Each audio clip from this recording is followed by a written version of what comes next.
Kelanchal times, हर खबर पर हमारी नजर। महागठबंधन प्रत्याशी दीपिका पांडे सिंह के नामांकन के बाद ऊर्जानगर राजेंद्र स्टेडियम में सभा आयोजित किया गया।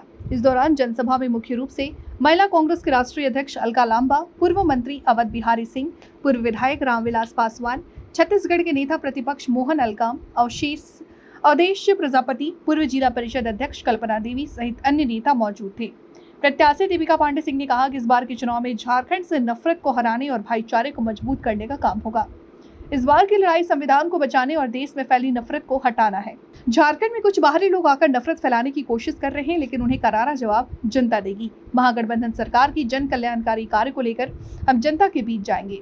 कहा कि राज्य की एकता, अखंडता, संस्कृति और परंपरा को बचाने एवं संविधान को सुरक्षित रखने के लिए महागठबंधन सरकार प्रतिबद्ध है। जनसभा में महागठबंधन सरकार की उपलब्धियों को बताया गया। कहा कि झारखंड में गठबंधन सरकार के द्वारा बिजली माफी, मैया समान योजना, कृषि लोन माफी, अबुआ आवास सहित अन्य योजनाओं का लाभ दिया गया। मुख्यमंत्री ने कृषि ऋण माफी कैबिनेट से पास किया। विधानसभा क्षेत्र में नई सड़क, चेक डैम, बोरा बराज, नई डिग्री कॉलेज में पढ़ाई शुरू हो गया है। अब विधानसभा क्षेत्र में धर्म की राजनीति, नई शिक्षा की राजनीति चलेगी। सभा के दौरान कृषि मंत्री दीपिका पांडे सिंह ने महागामा विधानसभा क्षेत्र की जनता से चुनाव में बढ़ चढ़कर जन समर्थन देने की अपील किया। मौके पर भारी संख्या में कार्यकर्ता उपस्थित थे। नामांकन के पूर्व महागठबंधन प्रत्याशी दीपिका पांडे सिंह ने देवघर स्थित बाबा वैजनाथ धाम, बारकोप योगिनी माता मंदिर, महागामा की प्राचीन दुर्गा मंदिर, रामेश्वर नाथ महादेव मंदिर, ब्लॉक चौक स्थित बजरंगबली मंदिर में पूजा अर्चन कर आशीर्वाद लिया। इसके बाद अनुमंडल कार्यालय में एसडीओ आलोक वरण केशरी को 4 सेट में नामांकन दाखिल किया। नॉमिनेशन को लेकर और नाम निर्देशन को लेकर क्या जानकारी है? आज 3 नाम निर्देशन पत्रों की बिक्री जो सिक्योरिटी डिपॉजिट है किया गया है कार्यालय में, और इसके अतिरिक्त 1 नाम निर्देशन पत्र आज दाखिल किया गया है। किनका से? दीपिका पांडे सिंह, इंडियन नेशनल कांग्रेस, भारतीय राष्ट्रीय कांग्रेस की तरफ से। और सर, चुनाव को लेकर क्या तैयारियां प्रशासनिक स्तर से? सारी तैयारियां चाक चौबंद हैं। सुरक्षा व्यवस्था के सारे इंतजाम किए गए हैं। अलग अलग पॉइंट्स पे मजिस्ट्रेट और पुलिस फोर्सेस को डिप्यूट किया गया है। मॉडल कोड ऑफ कंडक्ट प्रभावी है और इसको लेके 163 BNSS की धारा के तहत भी हम लोगों ने निषेधाज्ञा जारी की गई है। पूरी तरह प्रशासन मशीनरी जो है इलेक्शन को शांतिपूर्ण और निष्पक्ष ढंग से कराने के लिए तैयार है। इसके लिए कटिबद्ध है कि हर बुजुर्ग को आज भाजपा प्रपंच फैलाना चाहती है, दिल्ली से पैसा रोकती है और उसके बाद ये फैलाती है कि झारखंड की सरकार महिलाओं को पैसे दे रही है और बुजुर्गों का बंद करेगी।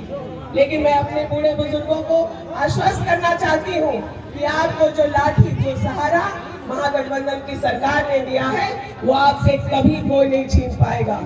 दूसरी योजना, पंजा के एक दूसरी उंगली की अगर आप बात करें और आप जनता के बीच जब जाएंगे, और हम जब जनता के बीच खड़े हैं तो भी हम लोग अपने अबुआ आवास योजना की बात करेंगे। प्रधानमंत्री आवास इस राज्य में बंद कर दिया गया। 8 लाख मकान जो गरीबों के बनने थे उसको बंद करके प्रधानमंत्री मोदी जी खुश हो रहे थे कि झारखंड के सरकार की बदनामी होगी कि प्रधानमंत्री आवास नहीं बन रहा। लेकिन हेमंत है तो हिम्मत है। अबुआ आवास आज ऐसी हालत है कि कोई प्रधानमंत्री आवास लेना नहीं चाहता। मोदी जी 2 बार आए पिछले 2 महीने के अंदर, उन्होंने प्रधानमंत्री आवास दोबारा शुरू करने की घोषणा की, लेकिन कोई अबुआ आवास लेगा कि प्रधानमंत्री आवास लेगा? 1,20,000 प्रधानमंत्री मोदी जी देते हैं और हेमंत सोरेन जी कितना देते हैं? प्रधानमंत्री मोदी जी 2 कमरे का मकान देते हैं। महागठबंधन की सरकार कितने कमरे का मकान देती है? उस घर में 3 कमरे के मकान में रसोई और शौचालय भी है।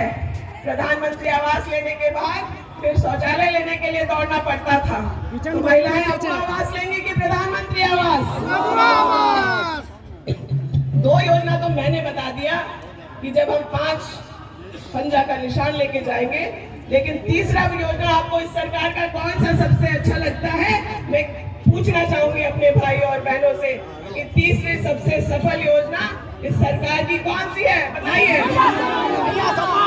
ये भैया लोग भी मैया योजना की बात कर रहे हैं, है ना।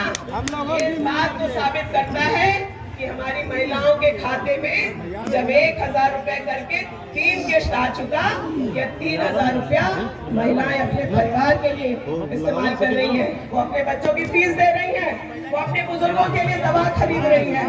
कुछ बच्चियां जो 18 साल से 25 साल की हैं, वो एक परीक्षा का फॉर्म भरने का काम कर रही है।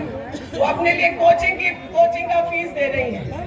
और अब तो 1000 रुपया नहीं, दिसंबर से कितना मिलेगा? 2500 की घोषणा कैबिनेट में पास करके तब हम लोगों की सरकार ने आप लोगों तक मैया सम्मान योजना को पहुंचाया है।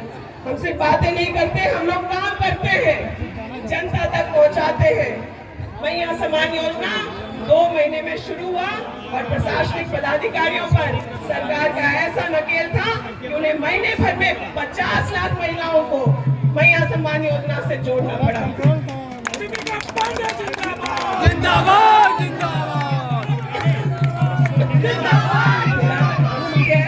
सौर यूनिट मुफ्त बिजली देने की घोषणा की। गरीबों को इस तरीके से राहत देने की सोच इस पूरे देश में और खास करके जहां भाजपा शासित राज्य है वहां कोई कल्पना नहीं कर सकता। किसी के सोच में ही नहीं था कि बिना लाइन लगे लोगों का बिजली बिल 0 हो जाएगा। और रातों रात इस योजना की वजह से महागठबंधन की सरकार हीरो बनने का काम उन्होंने किया है। थोड़ा सा श्रेय मुझे भी मिलना था। आप लोगों ने विधायक बनाया और जिस दिन से विधायक बनाया मैं जहां जाती थी, खास करके अपने मरगामा में, सब बोलते थे कि भाई मंत्री मंत्री। लेकिन महागठबंधन की सरकार ने, हमारे पार्टी के आदरणीय नेता राहुल गांधी जी ने सम्मान दिया और 3 महीने का कृषि मंत्रालय का जिम्मेदारी भी मिला। तो भाई जब हमने बिजली बिल 0 देखा तो हमने भी सोचा कि हमारे आदरणीय राहुल गांधी जी किसान न्याय की बात करते हैं, कृषि ऋण माफी की बात करते हैं, फसल बीमा की बात करते हैं, समर्थन मूल्य की बात करते हैं। तो जब राहुल जी कह रहे हैं तो जरूर सही कह रहे होंगे। हम लोगों को भी कृषि ऋण जो है माफ करना चाहिए। 50,000 माफी की योजना चल रही थी, लेकिन इस राज्य के ज्यादातर किसानों ने 2 लाख तक का ऋण लिया हुआ था और उन्हें जो कृषि ऋण माफी की योजना मिली थी वो अधूरी थी।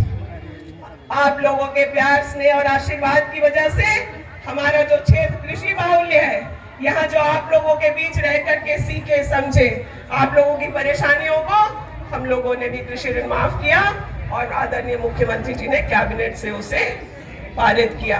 ये 5 योजना आप अपने इलाके में बने हुए